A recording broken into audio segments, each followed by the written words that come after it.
Hola, hoy vamos a ver una clase de sexto referente a ley de Gauss. Seguimos con ley de Gauss.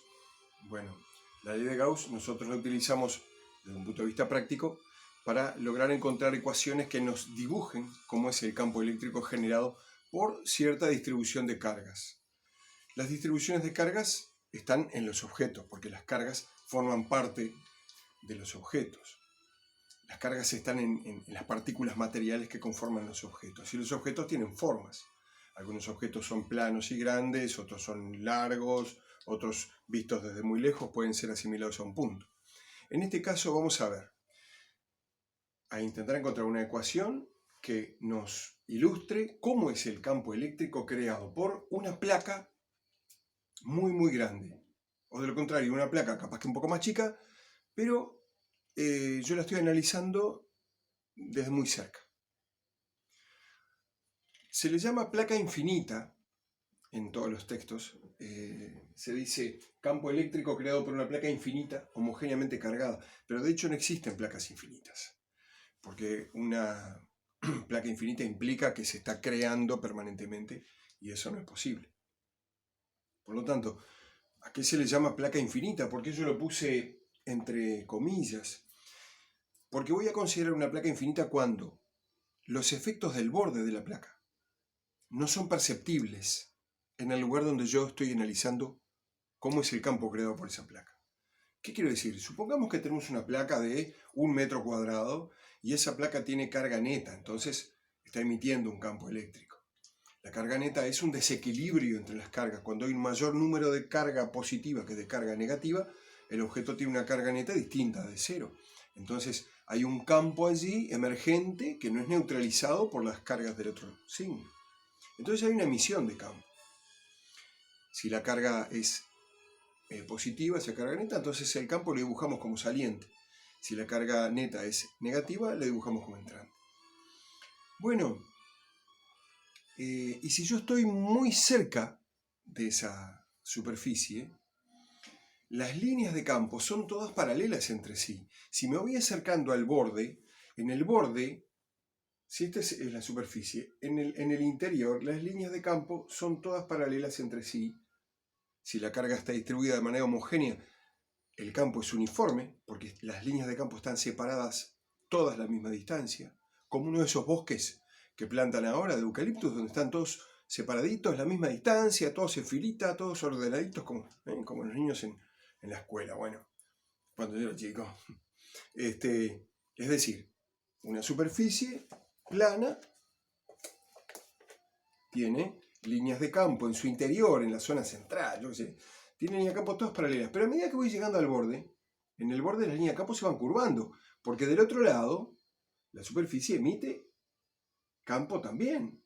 Así que si la carga neta es positiva, las líneas de campo son salientes de este lado y salientes por el canto de esa superficie, por el lateral de esa superficie. ¿Escuchan eso? Es uno de los movimientos de el ballet del lago de los cisnes de Tchaikovsky. Decía que acá el campo ya no es uniforme. ¿Por qué? Porque viene siendo uniforme hasta que nos aproximamos al borde. Luego, al llegar al borde, se empiezan a inclinar las líneas de campo y dos líneas de campo vecinas no son paralelas. Entonces, cuanto más me alejo de la placa, más separadas están. Entonces, el campo es menos intenso. ¿Se entiende? En el centro, las líneas de campo son todas paralelas, separadas a la misma distancia. El campo es uniforme. Por eso vamos a ver cómo es la forma de calcular ese campo, pero para eso tenemos que utilizar un modelo. Nuestro modelo supone una placa que le llamaremos infinita. Una placa infinita es una placa que la estoy mirando de muy cerca. Si tiene 1 metro cuadrado, pero yo la miro de al lado, no me entero lo que está pasando en el borde. Entonces, ¿a mí qué me importa lo que pasa en el borde? Si yo no me entero, ¿no? Quiere decir entonces que una placa infinita, en nuestro modelo, es aquella placa que estoy estudiando desde una zona muy próxima. Bien, arrancamos después de esta aplicación. Supongamos, acá tenemos nuestra placa, aquí, un sector de nuestra placa infinita, un pequeño sector. porque como es infinita no la puedo dibujar toda, ¿no? Bueno, ese pequeño sector de placa tiene cargas, una cierta cantidad de carga neta. Y acá dibujé unas crucecitas que representan las cargas positivas en este caso, podrían haber sido negativas. Quiere decir que hay emisión de campo en este sentido, del lado derecho de la placa, y emisión de campo en el otro sentido, por el lado izquierdo de la placa. La aplicación de la ley de Gauss requiere de la utilización de una superficie que sea inteligente esa selección, ¿no? Y no es que eso sea brillante, sino que lo vi en un libro. La mejor manera de encontrar una superficie es proponiéndonos hallar una superficie que sea perpendicular a las líneas de campo. Así que en este caso, si las líneas de campo son todas paralelas hacia la derecha, conviene que mi superficie tenga por lo menos un sector perpendicular a esas líneas de campo. Perpendicular de este lado y perpendicular del otro, es decir, paralelas entre sí. Elijo un cilindro. Fíjense por qué. El cilindro tiene dos tapas de igual área, las dos paralelas a la superficie, ¿correcto? Así que son perpendiculares a las líneas de campo, que a su vez son perpendiculares a la superficie. Además, la superficie cerrada de ese cilindro, además de tener las dos tapas, tiene un envolvente. Es como una lata de durazno, ¿no? De duraznos en almíbar. Qué rico. Y lo notable es que a través de ese envolvente no hay ninguna línea de campo que pueda fluir, porque son todas paralelas a la envolvente. A ver, imagínense, esto es un coso de alcohol en gel. Bueno, para estar de moda. Si esta es mi superficie allí, ¿no? Lo voy a tapar porque se me cae el alcohol en gel. Esa es la superficie cilíndrica. Las líneas de campo atraviesan esta cara, pero son paralelas a la superficie. Así que no hay flujo de líneas de campo a través del envolvente.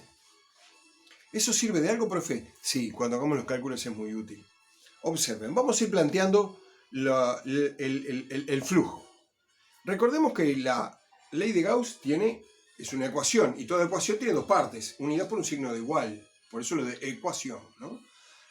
Del lado de la izquierda, la ley de Gauss dice que el flujo a través de una superficie cerrada, flujo de campo eléctrico, a través de una superficie cerrada, es igual a la carga neta contenida en esa superficie dividido por epsilon 0, que es la permitividad del espacio vacío. Bueno. Bárbaro, entonces vayamos planteando eso que vimos allí. Acá este esquema está un poco lleno de líneas y cuestiones. Acá capaz que se ve más fácil. Acá está la superficie y la placa cargada, y aquí la superficie. No están dibujados los vectores campo eléctrico para no superponer tanta cosa. Veamos las caras. Tapa 1, tapa 2 y envolvente. ¿Sí? Si sacamos un pedacito de superficie hacia el exterior, porque recuerden que vamos a tener que dividir las superficies para multiplicarlos por el área de esa superficie pequeñita, multiplicada por el valor del campo que la atraviesa, multiplicada por el coseno del ángulo, ¿sí? Y después sumando todo eso, nos da el flujo total. Bueno, tomemos un pequeño pedacito de esa superficie, el pedacito I. Vieron que el sumatorio va desde igual 1 hasta igual n. Bueno, un pedacito genérico cualquiera ahí en el medio. Este cachito, el cachito I de superficie, es atravesado por una línea de campo. ¿Cómo la atraviesa? La atraviesa perpendicularmente a la superficie. Ah, muy bien, qué atento. Además, el vector superficie de esta pequeña superficie chiquititita, el vector superficie, es también perpendicular a esa superficie por construcción. Su propia definición lo hace ser así. Quiere decir entonces que entre el vector E y el vector S, el ángulo es de, ¿cuánto? 0 grados. 0 grados, muy bien, 0 grados. ¿Y de qué me sirve eso? Me sirve porque el coseno de 0 grados vale 1. Entonces en mis cálculos va a haber ahí unas cositas que me van a ayudar. Vayamos planteando lo que vimos respecto al envolvente y las dos tapas. En el próximo video, porque ya vamos 9 minutos 40 segundos.